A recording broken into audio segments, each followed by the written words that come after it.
Les conflits armés qui ont marqué le XXe et le début du XXIe siècle ont tous une racine, même ténue, dans les traités et la fragile paix de 1919.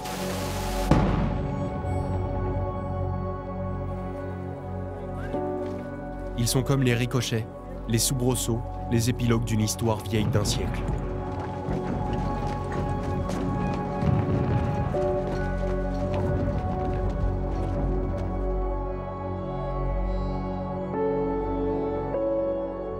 Pourquoi aujourd'hui le Moyen-Orient, Sarajevo sont encore des lieux de tension et de conflits? Tout ça, ça évoque des événements et des tensions qui ont eu lieu pendant la Première Guerre mondiale.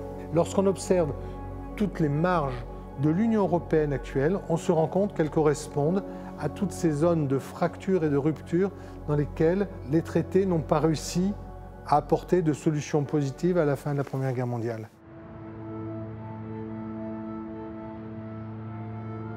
Sarajevo, Bosnie-Herzégovine. Depuis toujours, un carrefour commercial, une ville cosmopolite où les religions vivent ensemble. C'est la Jérusalem des Balkans, où sur moins de 500 mètres, la mosquée côtoie la synagogue, l'église orthodoxe, la cathédrale. C'est dans cette petite ville que tout a commencé. Ici, que le 28 juin 1914, un étudiant serbe de Bosnie, Gavrilo Princip, a sans le savoir déclenché une catastrophe planétaire en assassinant l'archiduc François Ferdinand, héritier du trône de l'Empire austro-hongrois. Il est 11 h du matin, lorsqu'après un premier attentat raté, Princip se place sur le boulevard, juste au coin de la rue. La voiture s'arrête là. Le concours de circonstances a voulu que François Ferdinand arrive au pied de celui qui va le tuer quelques secondes plus tard. Princip était un jeune nationaliste qui rêvait de la création d'une Yougoslavie unifiée. Pour lui, François Ferdinand incarnait l'empire, le mal, l'occupation, tout. C'est tout simplement un acte de quelqu'un qui rêvait de la liberté et de la Yougoslavie et de la justice. Tirer voulait dire se libérer.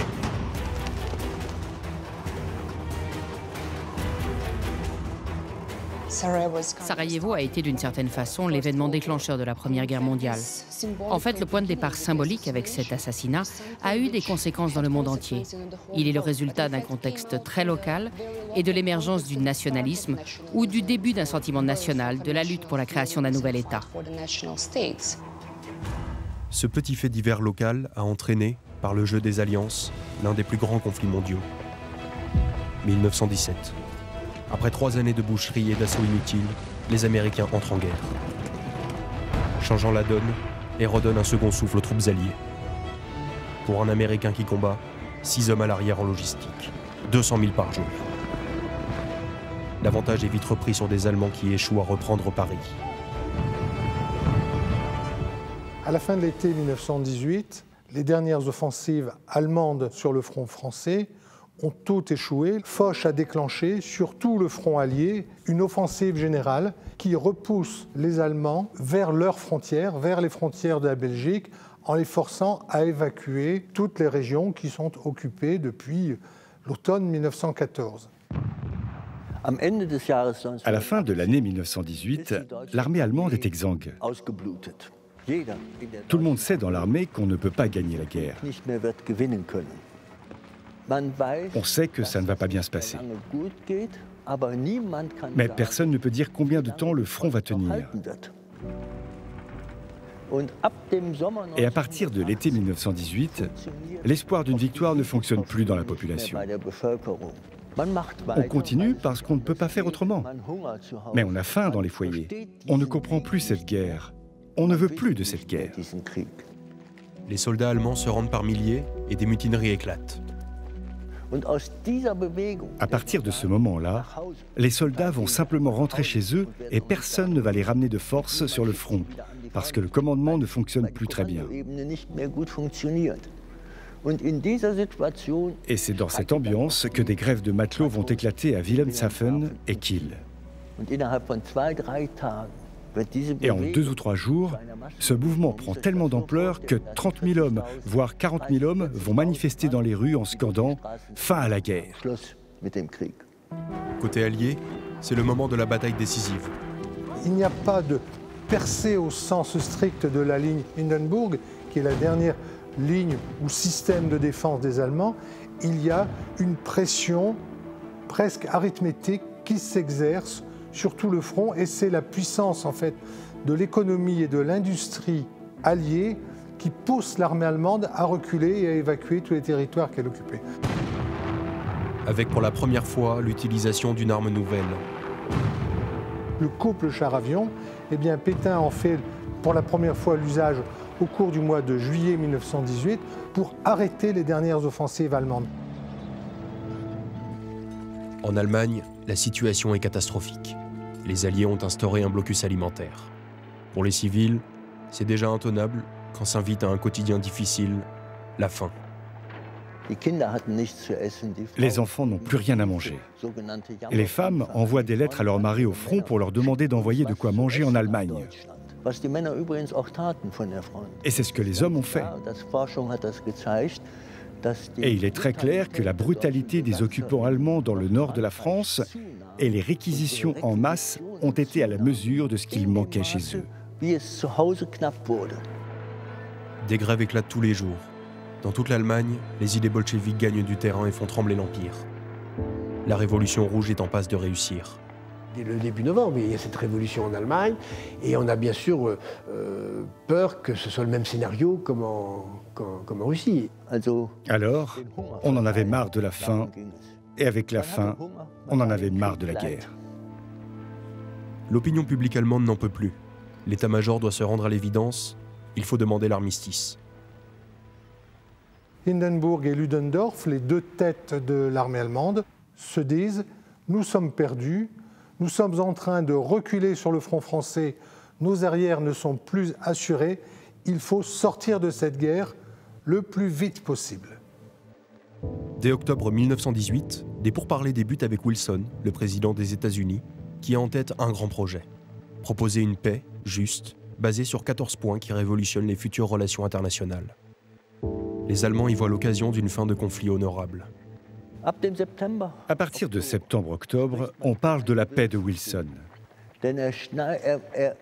Il donne aux démocrates allemands un tout petit peu l'espoir qu'ils pourraient obtenir une bonne paix et que le nouveau système va conduire à une bonne paix.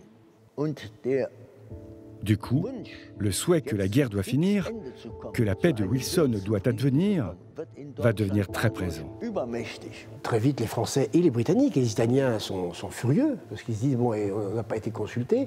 Ils mettent leurs conditions, ils font comprendre à Wilson, bon, pourquoi pas la base des 14 points, mais il faut quand même assurer la sécurité, en particulier la sécurité de la France. C'est par radio que les Allemands prennent contact pour l'armistice. Les Allemands vont être autorisés, politiques et militaires réunis, à traverser les lignes françaises et à rejoindre dans une forêt, pourquoi? Pour être à l'abri, les Français. Et cette forêt n'est pas choisie par hasard. Elle est située près de Senlis, où le maréchal Foch a son quartier général.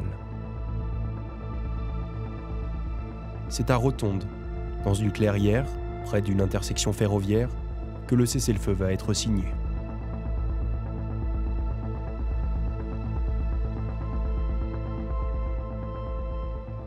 Et la première fois que le maréchal Foch voit les plénipotentiaires allemands à Rotonde, c'est 3 jours avant la signature de l'armistice, c'est le 8 novembre.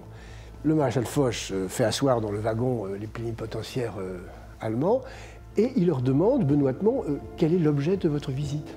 Alors les commissaires allemands s'embrouillent un peu et ils disent écoutez, nous venons pour voir quelles sont les propositions. Et le maréchal dit mais je n'ai pas de proposition à vous faire. Alors ils reformulent leur question, quelles sont les conditions de l'armistice? Ah, vous demandez l'armistice? Et il sort de sa poche la feuille et il leur dit les conditions de l'armistice. L'ambiance était correcte, sans plus, c'est-à-dire que le maréchal Foch était sec. On ne discute pas, vous venez demander l'armistice, oui ou non.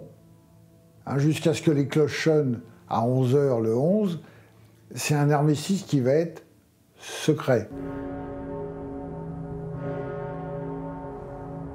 Même si les militaires considèrent ne pas avoir subi de défaite, ce sont des civils allemands qui concluent 4 ans de guerre et acceptent, presque en catimini, des conditions d'armistice dans des circonstances humiliantes. De quoi, si ce n'est pas voulu, semer les graines de la revanche. L'armistice est imposé aux Allemands avec des conditions militaires très dures, mais qui correspondent à la situation du moment. Des conditions très dures permettent, d'un point de vue français, deux choses. Un, si les Allemands les acceptent, de les mettre dans une posture qui ne leur permet plus de reprendre la guerre. S'ils les refusent, eh bien, l'assommoir arithmétique allié va continuer à écraser l'armée allemande. C'est fini. Dans les rues de Paris et d'ailleurs, les populations exultent. Les soldats sont soulagés d'être vivants.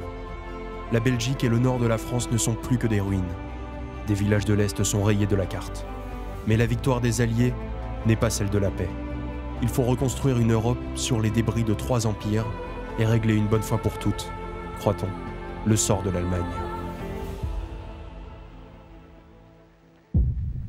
28 juin 1919, 7 mois plus tard. Il fait beau ce midi à Versailles. Un peu frais. Les abords du château sont noirs de monde. Tout au long des 3 heures qui vont suivre, tout a été soigneusement choisi pour humilier à nouveau les Allemands. Le lieu, Versailles et sa galerie des glaces, symbole de la diplomatie française, là où en 1871 l'Empire allemand est né. La date, 5 ans jour pour jour après l'attentat de Sarajevo, prétexte à la Grande Guerre. Les hommes, les gueules cassées, placés sur le trajet des Allemands avant d'aller signer. Il y a foule dans la galerie des glaces, mais les Allemands ne sont pas là. Ils arrivent par une porte dérobée à l'abri des regards. La délégation allemande est arrivée par cette porte qui donne dans le grand cabinet de Madame Victoire. Et à partir de cette pièce, elle entre donc dans le château. Elle traverse les dernières pièces de l'appartement de Madame Victoire, traverse le grand appartement de la reine pour déboucher à l'entrée de la galerie des glaces. Ce trajet est en fait un trajet pratique. Il fallait absolument éviter que la délégation allemande suive le même parcours que les délégations alliées qui, elles, entraient directement par la cour royale. Mais il est sûr que la délégation allemande devait recevoir l'histoire de France en pleine figure, si je puis dire, dans la galerie des glaces même, puisque c'est là le grand décor de Louis XIV qui magnifie les victoires de la France contre l'Allemagne.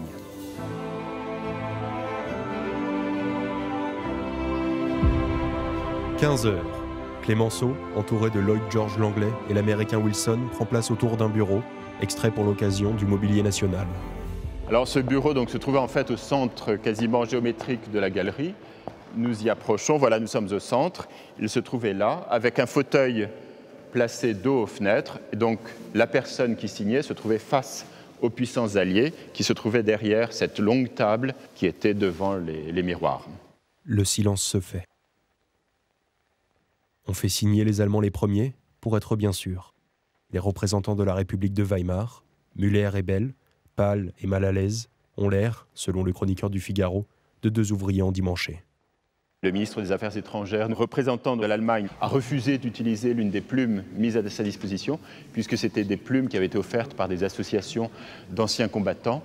Et donc il a utilisé son propre stylo plume. D'ailleurs, c'est un traité que personne ne voulait signer du côté allemand. Il a fallu trouver deux ministres, 2 volontaires, si je puis dire, pour venir signer. Les Allemands ont été naturellement humiliés dès le début.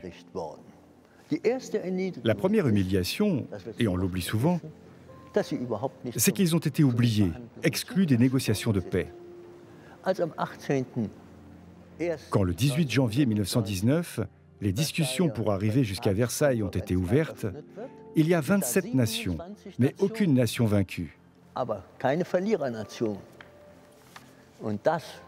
Et ça, dans toute l'histoire des traités, ça ne s'était jamais produit. Les Allemands sont, on le sait par des témoignages, sont au bord des larmes. Et c'est un moment extrêmement difficile, extrêmement douloureux. Et je pense qu'ils n'ont pas beaucoup apprécié, enfin en tout cas profité du cadre qui s'offrait à eux. Il y a aussi cette scène incroyable quand la délégation allemande a été conduite à Versailles. Avant, on les avait conduits dans les territoires détruits et ils avaient éclaté en sanglots en voyant ce que la guerre avait détruit là-bas. Et les Français leur ont dit « Ce n'est pas la guerre qui a détruit tout ça, c'est vous qui avez détruit tout ça. » Et encore aujourd'hui, c'est insupportable de penser que nous avons détruit tout cela. Mais c'est comme ça. Nous sommes responsables de tout. 1h30 plus tard, tout est terminé. Les Allemands sortent les premiers, puis c'est la cohue. On court dans les jardins de Versailles à la suite des voitures. La paix est faite. On a retrouvé l'Alsace. On chante la Marseillaise. Mais avant la signature du traité de Versailles, pendant 6 mois, entre janvier et juin 1919, entre négociations, compromis, menaces, 3 hommes ont changé le monde.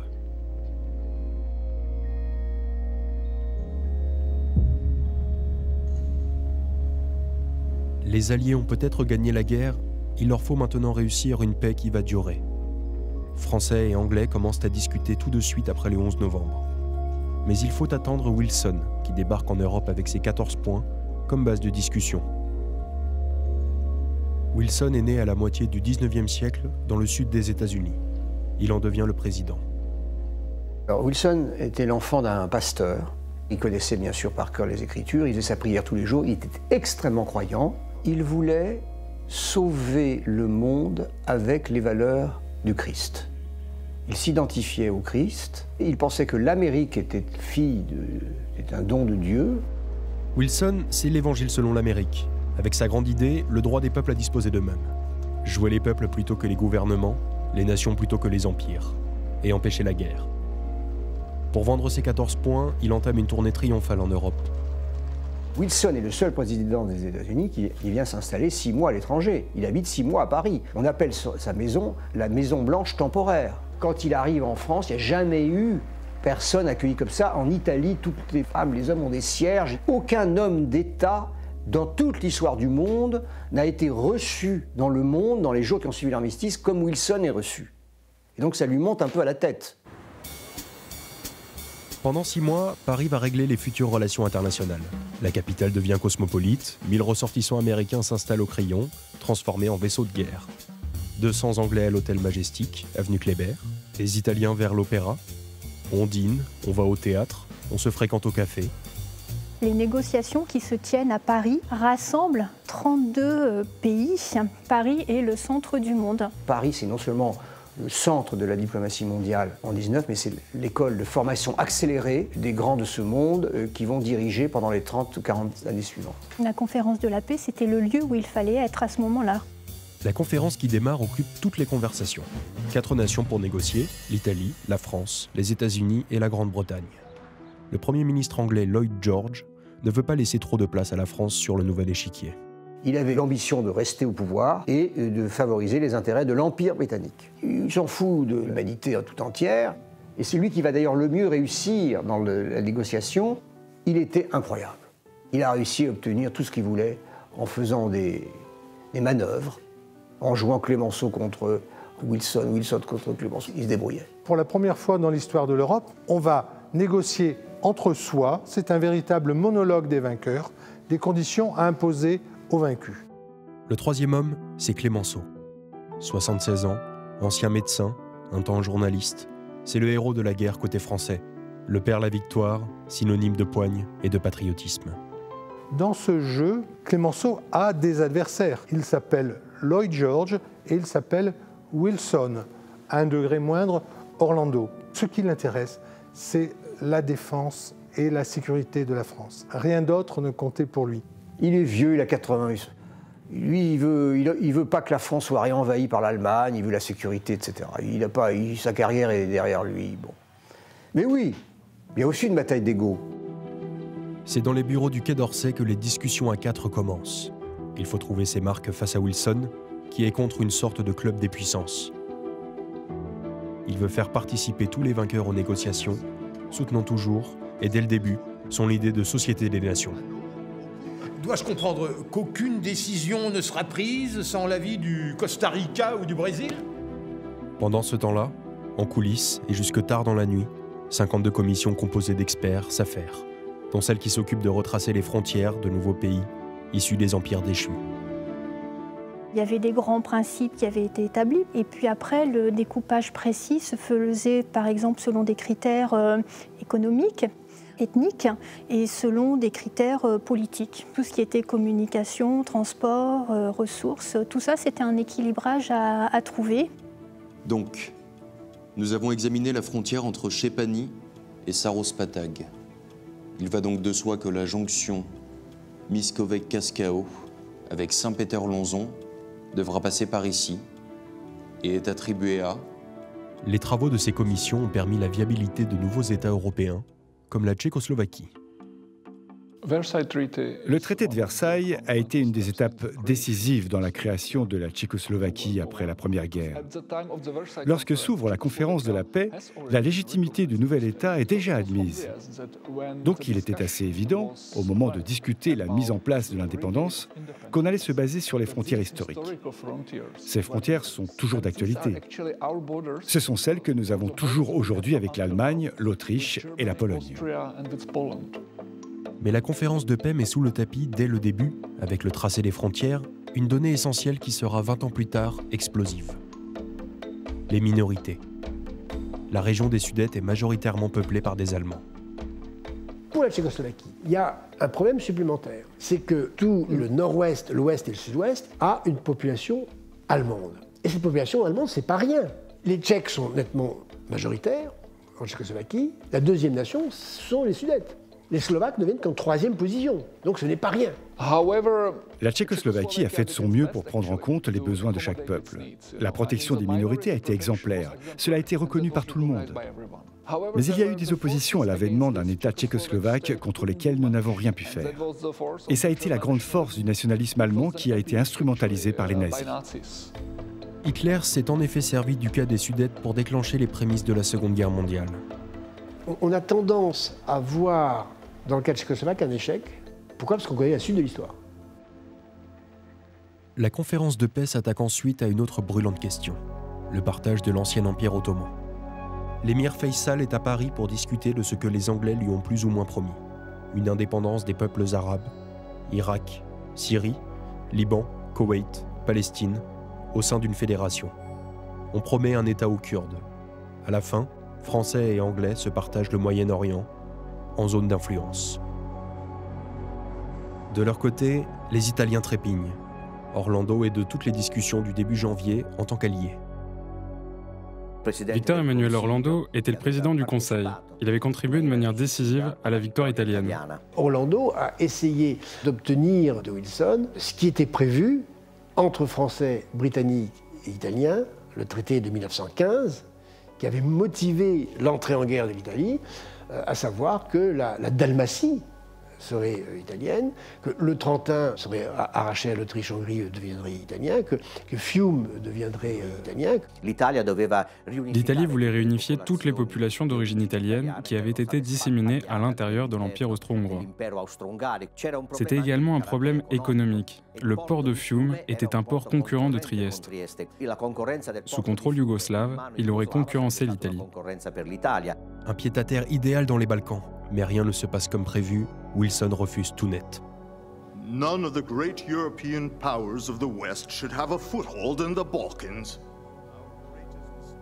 Et au nom du principe de nationalité, Wilson a été intransigeant. Il n'est pas question que la Dalmatie soit italienne. Les Français sont très, très embarrassés parce que l'Italie est leur allié, mais en même temps, ils ont des liens avec les Serbes et les Croates qui veulent faire un État yougoslave, et donc évidemment la Dalmatie va devenir yougoslave, et donc les Français sont un peu tiraillés entre Italiens et Yougoslaves, et finalement font comprendre à Orlando que la Dalmatie va devenir yougoslave.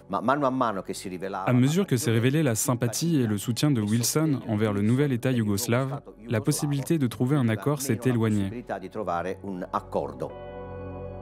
Orlando se braque et se sent humilié par l'attitude des trois autres qui usent aussi d'une arme diplomatique, la langue. Clemenceau a passé 5 ans aux États-Unis. Quand il avait 25 ans, il a épousé une Américaine. Il parle un anglais et il écrit un anglais parfait. Donc il n'a pas besoin d'interprète.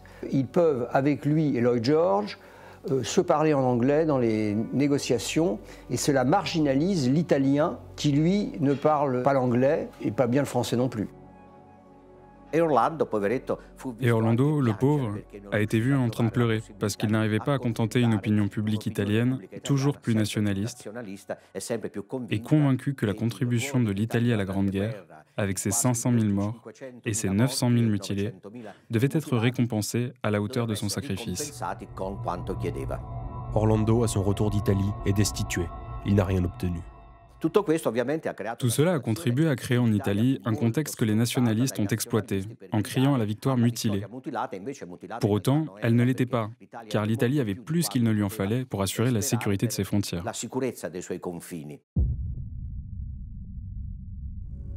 La conférence de la paix bat son plein. Les commissions travaillent dans les bureaux du Quai d'Orsay. De l'autre côté du pont, place de la Concorde, l'hôtel de Crillon. Wilson a installé là son quartier général et travaille avec ses centaines de conseillers à la grande œuvre de sa vie, la Société des Nations. Dans les salons, on part des principes des 14 points pour élaborer ce pacte de la SDN. Pour Wilson, l'enjeu est clair. Il veut redéfinir un nouvel ordre mondial. Il arrive à Paris avec l'idée qu'il faut faire une paix entre égaux.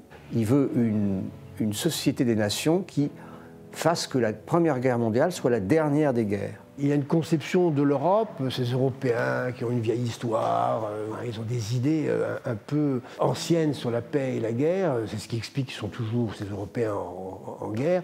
Il faut donc mettre une fin à ces guerres incessantes qui sont dues à des paix mal organisées et des paix injustes. Il voulait gagner pour les États-Unis ce rôle d'arbitre du monde. De la mi-janvier à la fin mars, on ne parle que de la Société des Nations. C'est l'idée de réunir l'ensemble des nations dans une institution comme l'ONU, ça précède l'ONU, et l'idée qu'avant de déclarer la guerre, il faut annoncer qu'on va déclarer la guerre et entamer des procédures d'arbitrage, de négociation. Pour éviter ces accords secrets, ces alliances secrètes qui sont génératrices de guerre, il faut mettre en place une organisation qui est prête à assurer d'une façon durable la paix. Pendant la conférence à Paris, tous ceux qui se sont battus, Indiens, Indochinois, Africains, demandent leur part d'autodétermination en récompense de services rendus, en millions de morts. Et poursuivre les principes de Wilson sur le droit des peuples à disposer d'eux-mêmes. Un plongeur du rite se tente sans succès d'accéder à la conférence. Il est Indochinois, c'est le futur Ho Chi Minh.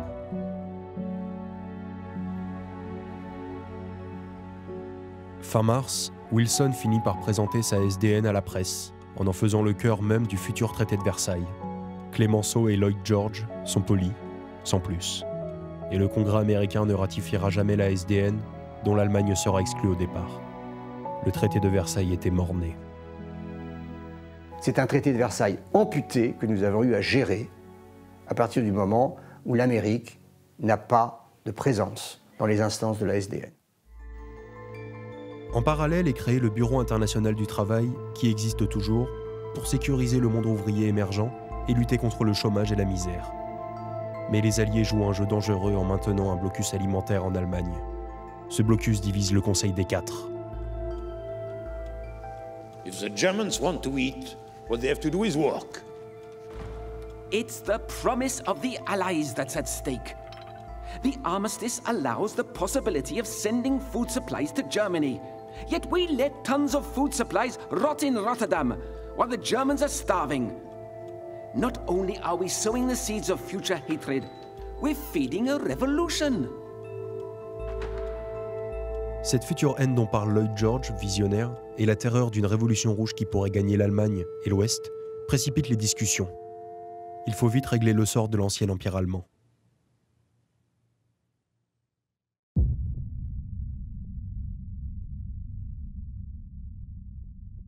Finalement, c'est en un mois que la conférence va régler la paix avec l'Allemagne.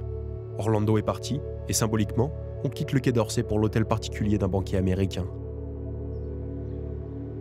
Chacun veut tirer du traité de paix les meilleures dispositions pour l'avenir de son pays. Alors les conversations se tendent, tant les intérêts sont divergents. Les Britanniques, ils veulent maintenir évidemment leur puissance, maintenir leur empire, cet empire sur lequel le soleil ne se couche jamais. Ils sont pour la fermeté à l'égard de l'Allemagne et, comme les Français, ils veulent des réparations. Ils veulent une somme extrêmement forte de réparations. Ils sont même au départ plus exigeants que les Français. Ils veulent que les Allemands, dans ces réparations, remboursent les pensions de guerre. Les Français, eux, sont obsédés par leurs frontières et n'ont pas d'autre choix que d'avoir une position très dure.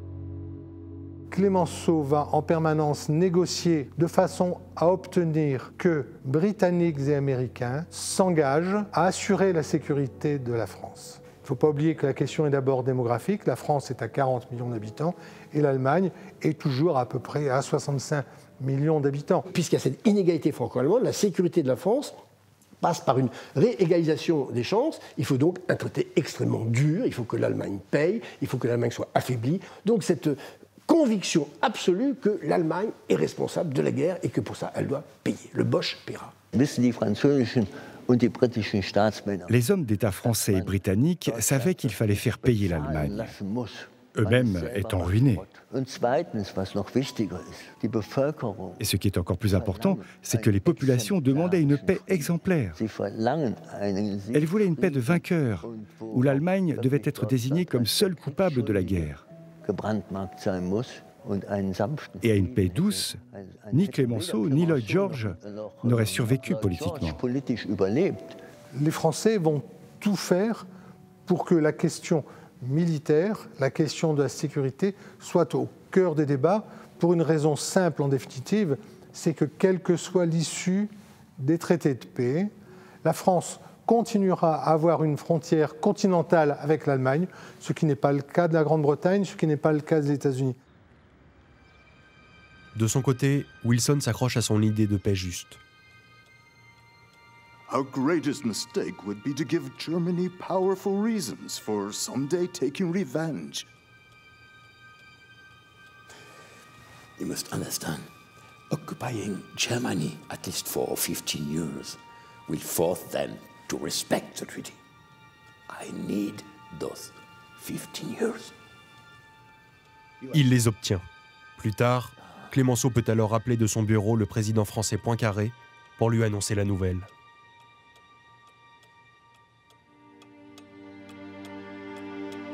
Mademoiselle, de la présidence de la République, s'il vous plaît.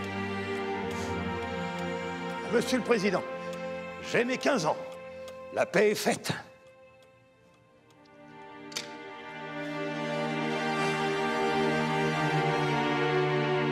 Les clauses du traité s'affinent. On va détruire une partie de l'armement et réduire l'armée allemande à 100 000 hommes. Maintenant, il faut aller vite. Début mai, les Allemands sont convoqués à l'hôtel Trianon à Versailles. Messieurs, ce n'est ni le temps ni le lieu de discours superflus. Vous avez devant vous les représentants des nations qui se sont unies pour résister à une guerre qui nous a été imposée pendant plus de 4 ans d'une façon tout à fait cruelle. Vous voulez la paix. Nous sommes disposés à vous l'accorder. Voici le livre contenant nos dispositions. Le traité de Versailles, c'est 400 clauses. Ces 400 clauses sont très dures pour l'Allemagne. Elle reconnaît que l'Allemagne va être amputée d'une partie de son territoire, l'Allemagne va devoir payer des réparations de guerre, puisque c'est elle qui est fautive de la guerre. Mais tout ça, ça s'est fait dans un contexte particulier. Wir wissen die Intensität des Hasses, dem wir gegenüberstehen. Nous connaissons l'intensité de la haine à laquelle nous... Est-ce que vous pourriez vous rapprocher du bureau, mon vieux? Je vous entends pas. Nous connaissons l'intensité de la haine à laquelle nous faisons face. Wir haben die leidenschaftliche Forderung der Sieger gehört, die zugleich beabsichtigen, uns als Beschuldigte zu bestrafen und uns als Verlierer zahlen zu lassen. Nous avons entendu l'exigence passionnée des vainqueurs qui prétendent à la fois nous faire payer comme vaincus et nous punir comme coupables. Aber wir sind nicht die einzigen Verantwortlichen. Der Imperialismus aller europäischen Staaten hat die internationale Situation vergiftet. Mais nous ne sommes pas les seuls coupables. L'impérialisme des États européens a empoisonné la situation internationale. D'autres observations? La séance est levée. Pas de négociation, 15 jours pour répondre, rendez-vous début juin. Certes, le traité de Versailles est très dur, mais il aurait été difficile à accepter pour les opinions publiques d'avoir un traité qui ne le soit pas. Il fallait faire payer l'Allemagne. Dès les conditions connues, à Berlin, c'est l'indignation. La façon dont a été traitée la délégation allemande est jugée inacceptable.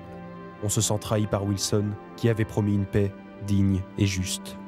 Si il n'avait pas dit « avec moi, tout sera différent » et que le résultat finalement n'était pas différent, il a créé une telle illusion qu'il a créé un désir de revanche qui a été entretenu par les militaires allemands qui cachaient à leur peuple que c'est eux qui avaient demandé l'armistice et pas le pouvoir civil. Mais à partir du moment où les Alliés imposent à une république des conditions de paix que le peuple n'a pas pu négocier, eh bien, le peuple allemand se sent trahi par la République de Weimar. Pour les Allemands, et on les comprend, le traité de Versailles est un diktat. C'est précisément parce que les vainqueurs n'arrivaient pas à se mettre d'accord que tous ces préliminaires ont été longs, trop longs, et qu'à un moment, bon, les opinions publiques étaient un peu lasses, qu'il fallait en finir, qu'il fallait quand même le signer, ce traité, eh bien, on l'impose aux vaincus. Et du même coup, vu de l'autre côté, bon, bah, c'est l'humiliation suprême.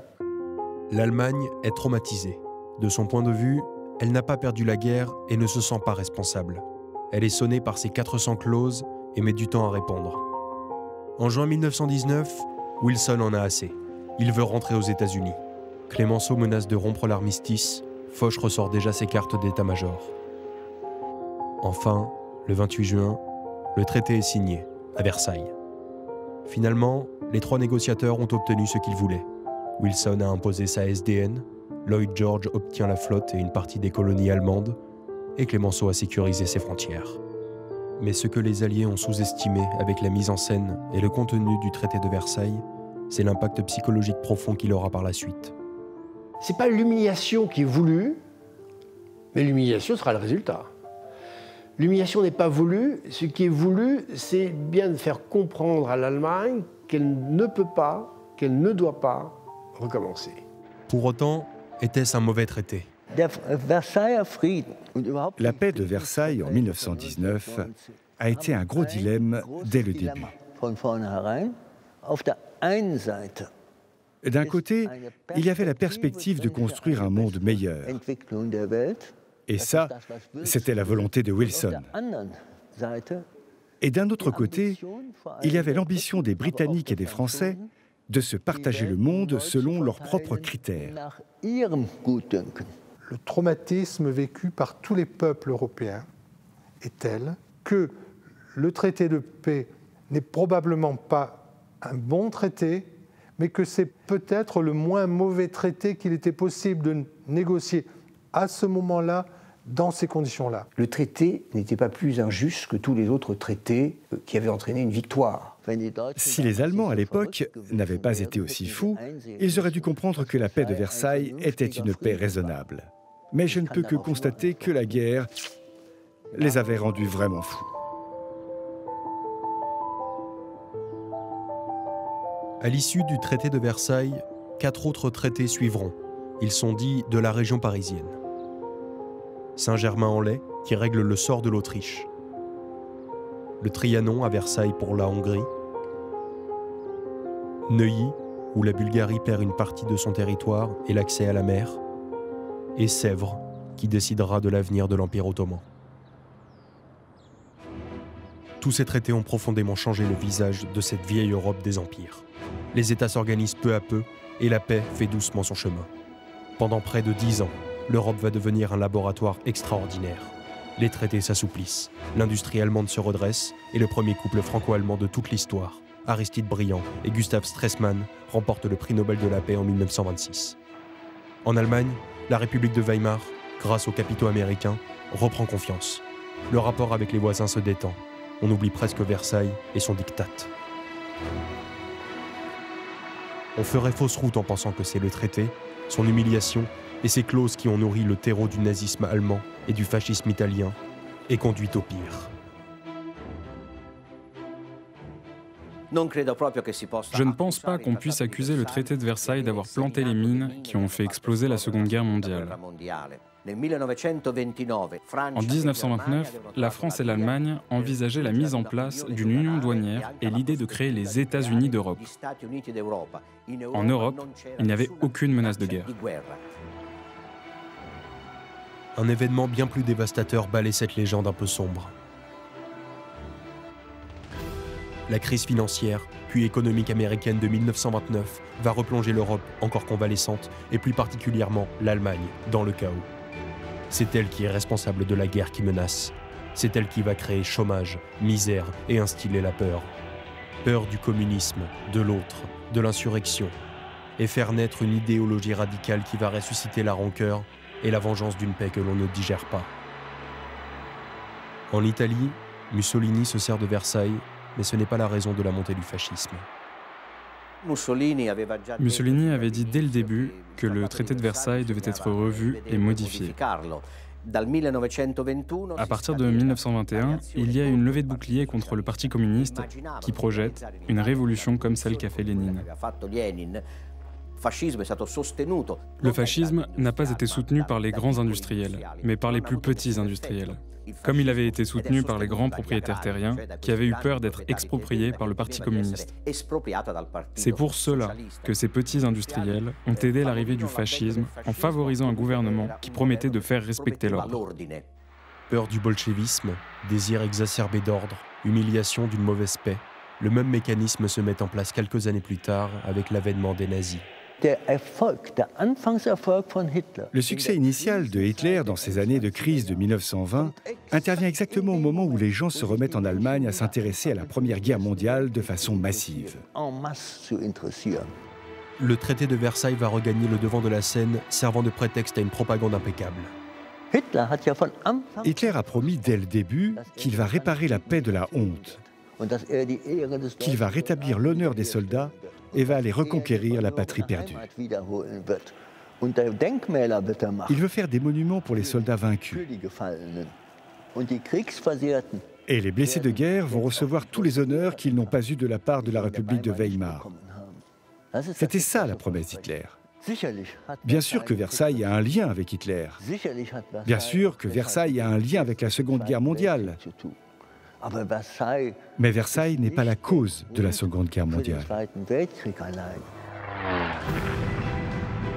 Le caporal Hitler, qui ne se sent bien qu'au sein de l'armée, va faire du traité de Versailles son obsession personnelle.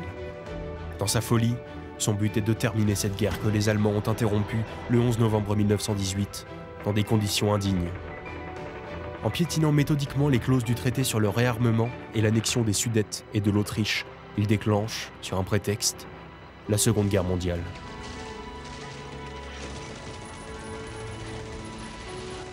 Après une drôle de guerre de près de 9 mois, la France est vaincue sèchement en moins de 5 semaines.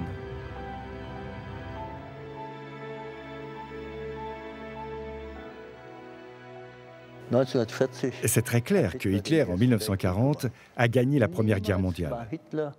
Jamais Hitler n'a été aussi populaire en Allemagne qu'au moment où il a battu la France en 1940. Le traité de Versailles vit ses dernières heures, quand Pétain, héros de Verdun, demande à son tour l'armistice.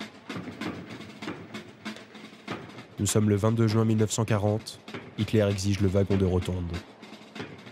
Dans la symbolique de l'armistice, il faut en revenir sur l'armistice de Rotonde et complètement caviarder ce qui s'était passé le 11 novembre 1918 en faisant signer, dans une posture complètement inversée, les Français un armistice au même endroit, dans les mêmes conditions, etc.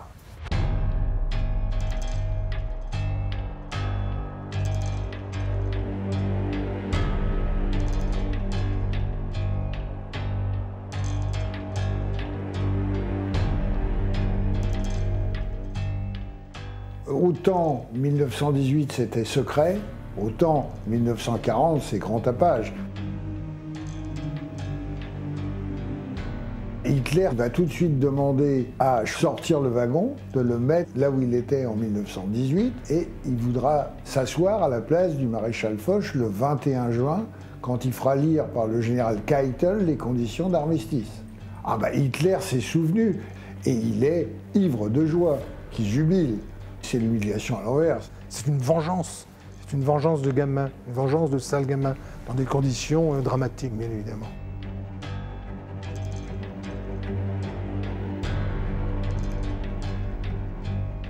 Hitler va envoyer à Berlin pour les exposer dans un musée grandiose, le wagon, la dalle sacrée, le monument des Alsaciens-Lorrains. Mais pas la statue du maréchal Foch qui resterait désespérément à Compiègne pour regarder une clairière complètement vide puisqu'il aura fait sauter le musée. En juillet 1940, il ne restera plus rien.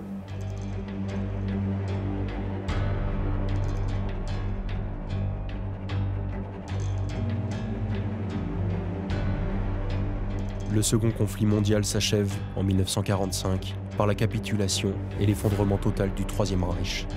Avec la défaite de l'Allemagne, c'est la véritable fin de la guerre, débutée en 1914.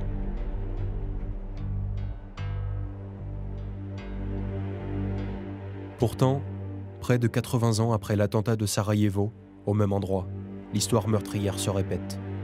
Au moment des traités de Versailles et de Saint-Germain, les Alliés, croyant régler le problème de la poudrière des Balkans, ont créé la Yougoslavie. Mais les dés sont pipés dès le départ. Dans cette première Yougoslavie entre les deux guerres, eh bien, c'est le roi de Serbie qui devient roi des Serbes, Croates et Slovènes. Et en fait, la Yougoslavie a ressemblé à une grande Serbie. Pendant la Seconde Guerre mondiale, les fissures au sein de la Yougoslavie apparaissent. Le nationalisme croate, allié d'Hitler, est responsable d'un véritable génocide. Mais les communistes résistent, avec à leur tête Tito, qui s'impose vite comme un leader charismatique. C'est lui qui va créer au sortir de la guerre la grande Yougoslavie socialiste, lointaine satellite de Moscou. C'est lui qui, grâce à sa poigne, a su mettre un couvercle sur les nationalismes de sa fédération. Tito avait une chance extraordinaire de s'imposer dans un territoire yougoslave où tout le monde est contre tout le monde. Couvercle qui a tenu jusqu'à sa mort en 1980 et qui finit par sauter après la chute du communisme. Tout le monde nous disait qu'après la chute du communisme, il y aura de belles choses pour chacun, que finalement la démocratie arrive en Bosnie-Herzégovine. Premières élections libres démocratiques ont eu lieu en novembre 1990, à l'Assemblée générale. Les partis nationalistes et ultranationalistes gagnent presque tout. Le nationaliste serbe Milosevic prend le pouvoir dans un contexte de crise économique et sociale qui génère immédiatement des tensions identitaires. Et commande, en avril 1992, depuis les collines de Sarajevo, des bombardements meurtriers sur la ville.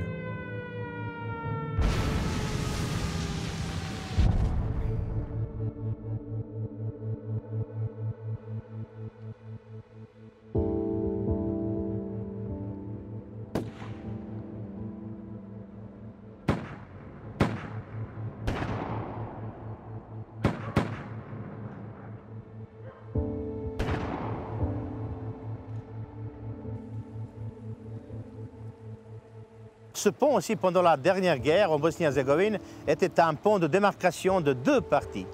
D'un côté, c'était des Serbes qui contrôlaient les collines et le reste. Et de ce côté-là, évidemment, c'était les habitants de Sarajevo. Je ne vais pas parler des Serbes, Croates et Bosniaques, je vais habiter des habitants de Sarajevo qui vivaient de ce côté-là.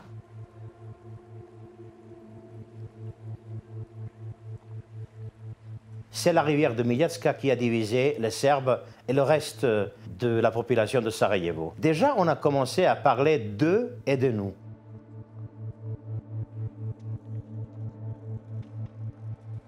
Le siège de Sarajevo sera le plus long de toute l'histoire moderne et va faire près de 100 000 morts et 2 millions de réfugiés.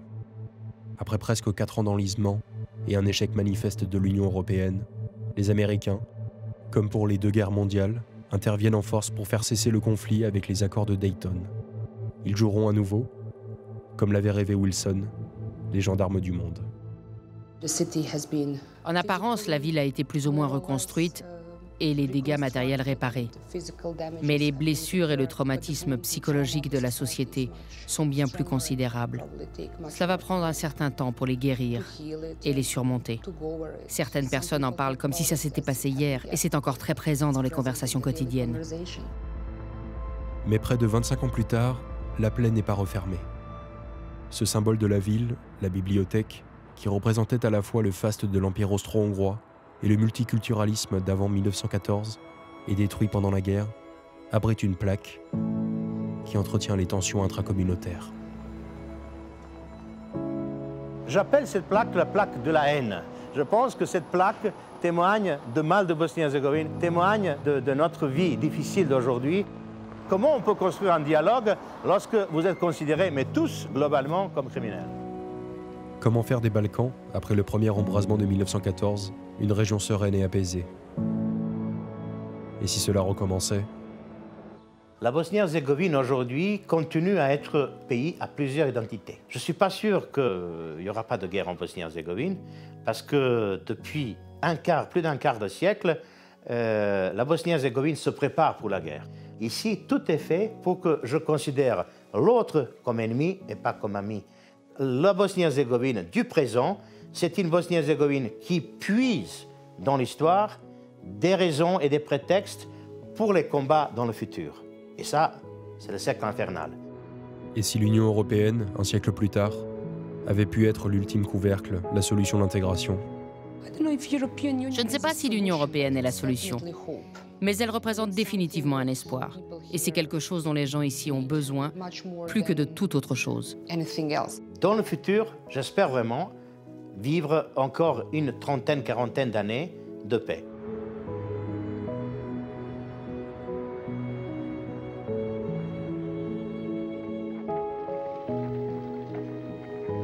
La Première Guerre mondiale a définitivement anéanti l'hégémonie et la puissance de l'Europe.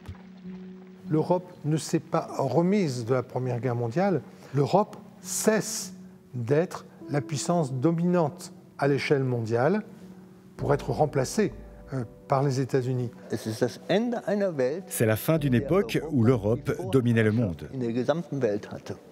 À l'issue de la Première Guerre mondiale, tous les peuples européens appartiennent au camp des vaincus. Le traité de Versailles et la fragile paix qui l'accompagne ont été à la fois les germes et les boucs émissaires des conflits du XXe siècle. Il en reste des grands principes, une philosophie, qui ont été recyclés dans les bases de la construction européenne d'après-guerre. La construction européenne, elle vaut ce qu'elle vaut aujourd'hui, elle a toutes les faiblesses qu'on lui connaît, mais c'est la seule région au monde qui a atteint ce point d'intégration, s'unir ou mourir. Et nous pourrions créer peut-être une Europe plus visionnaire, plus humaine et plus élargie et qui n'aurait aucune exigence de domination. Alors elle pourrait émerger à nouveau et autrement dans ce monde. Une Europe qui se cherche et qui doit s'adapter aux nouveaux enjeux planétaires si elle veut occuper une place sur l'instable échiquier mondial.